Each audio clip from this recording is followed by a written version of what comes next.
Hello everyone, this is Dr. Shijun Wang. Today I'm going to continue talking about the Brahms Intermezzi, Opus 118, and we're going to talk about number 4. For those of you who have heard the previous episode, especially the first episode, I talked about how Brahms is using this minor second and then major second as the main theme, the main DNA of the whole set. And not only he started every piece with this major second, minor second, or always major second, minor second. And here we find this at the beginning, another major second, minor second. And also, originally Brahms composed the first 3 as a set. And within that set, we have a minor, and then a major, and then a G minor. And if we take out the middle note of each chord, it's another major second with a minor second.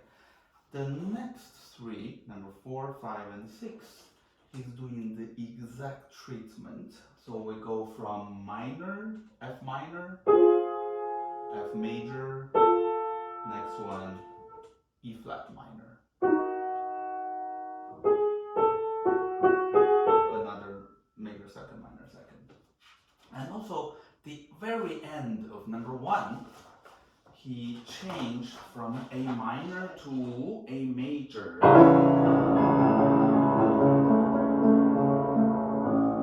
And have a fermata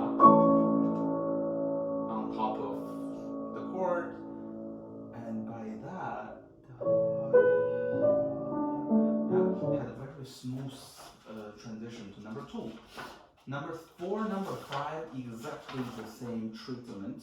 So instead of F minor, the ending is F major with fermata. And we get to the mood and the speed of 5. So really, these 3, first 3 and second set of 3, came in pairs. All right. Is the number 4 melodically that attractive? I don't think so. There's no comparison to number 2 or even the other ones in the set. But then, if we think about this composition, the technique of the composition is really one of the best in the whole set. He uses canon all over, and almost, in my opinion, I think he was, writing a virtuosic piece, but not with finger running, but with with his ability to do counterpoints. From the very beginning, the piece has a string quartet texture. So there is or you can say SATB, or first violin, second violin, viola, and cello. So we have and then that's the second violin, and then the viola or tenor, let's call it, and then the bass. Okay, S, A, T, B. And between the soprano and the tenor, we have a canon.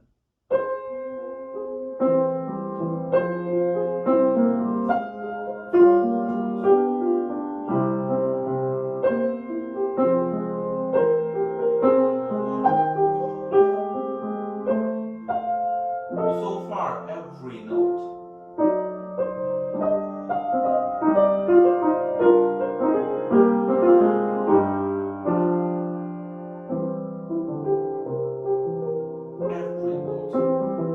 It's a strict canon. Every note imitates the same thing.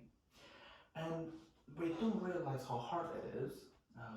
For Bach, for instance, in his fugue, usually the subject is not that long, right? It's on average probably 2 measures long. And he doesn't always do this with exact same notes, right? He, of course, in the key, if you start in a different skill degree, then maybe major second becomes minor second. You know, he has that leverage, he has that flexibility. But here it's the strict canon, and it lasted for, I don't know, more than 20 almost measures. Maybe to be exact, the last one is exactly 16 measures. 16 measures. I don't know if I can give you another example in a romantic piece that a canon lasted for this long. Okay, and what's the other two voices doing? Yeah, this is the atmosphere of this agitato is all in the other two voices, the bass and then the alto, and then the canon is in the soprano and tenor.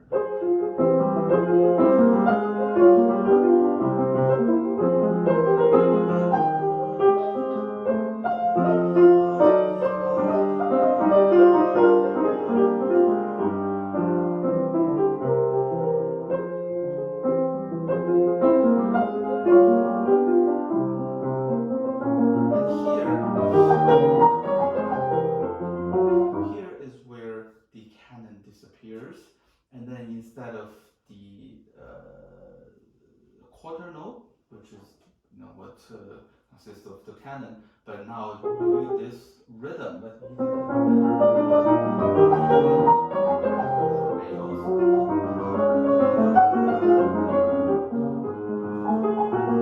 and in a way, the strict canon of notes disappears, but then there is a canon of the rhythm.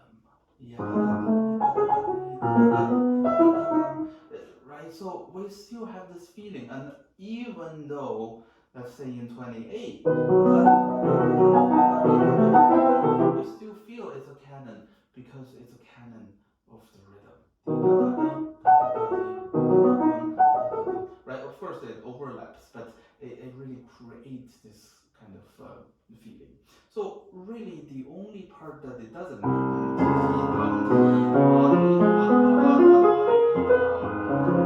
and you thought, oh, there is no canon in it. But if Brahms really meant this to be one line or one voice, if you look at the Henley edition, this, and then the C, the stem is pointing to a different direction. So I still sing D, it's still canon.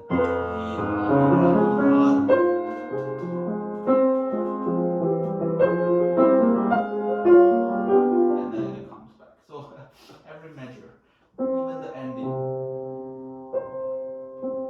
okay, it lasted forever. The middle section, the texture suddenly changes, right? By looking at it visually, it has less notes, it's less busy, and it almost functions like the trio section in a minuet and trio movement. Did we lose the canon? Of course not.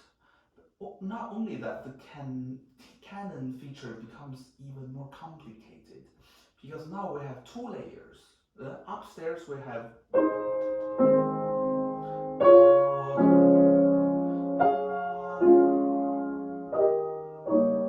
and then downstairs we have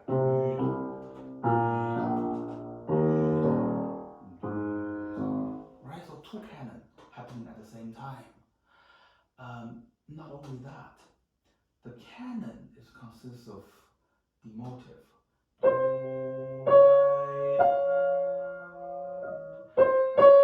It's still the same motive, but of course there is one note step out of that. And downstairs, right? So one goes up and then comes back, one goes down and comes back. There's a symmetrical treatment, but then a genius use of the two canons.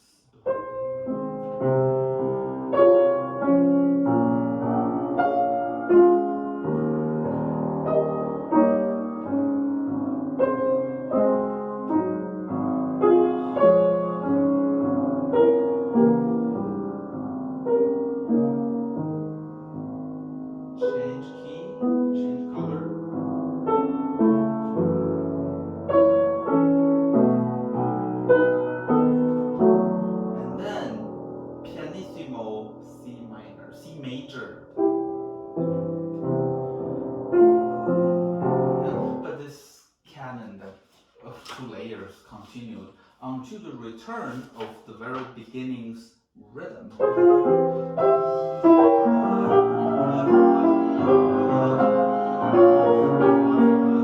And then the canon, of course, came back like the first part, but then this time it's not only in between the soprano and tenor. It's between the soprano and then the alto. And that canon also lasted all the way to the end. Okay, of course, in measure 100,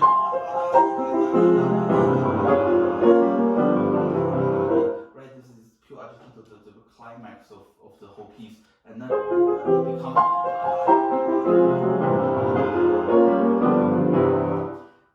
in 106.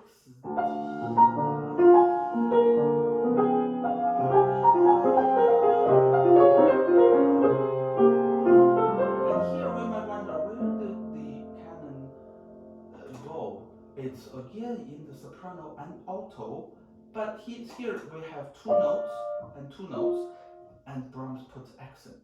The first accent is for the top F. The second accent is for the lower F. So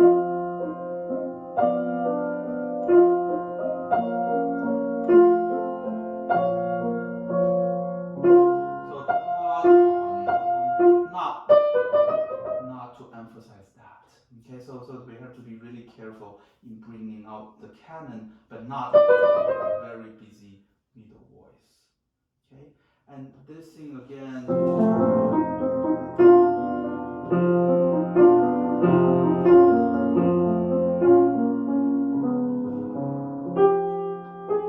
Soprano.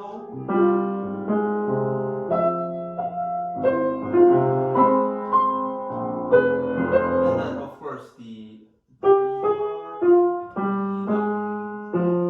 it's in between the 2 hands, so it's almost like, for example, clavier in Bach's treatment. The middle, whenever the middle voice has a theme, we have to do it with both hands. Okay.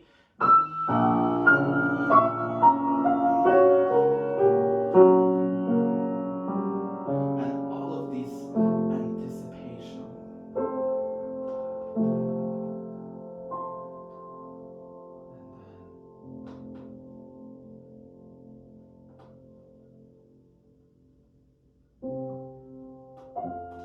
And then the opening of the number 5.